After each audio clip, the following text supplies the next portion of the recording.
The Madagascan police chief announced that he swam for 12 hours following a helicopter crash at sea. The helicopter was flying him and others to inspect the site of a shipwreck off the northeastern coast on Monday morning.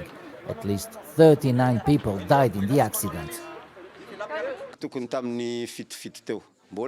It was around 7 p.m. We could fly very well. We could do a night flight, it was clear. It happened because of a gust of wind. It was not the pilot's fault. It wasn't a mechanical failure either.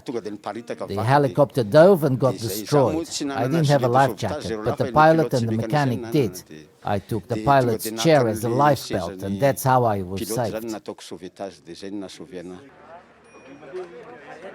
The mechanic of the aircraft also managed to reach safety following the crash on Monday.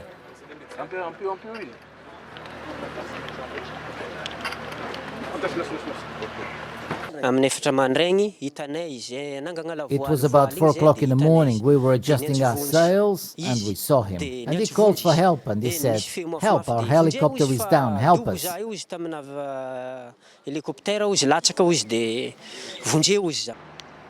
The police chief became minister as a part of a cabinet reshuffle in August after serving in the force for 3 decades.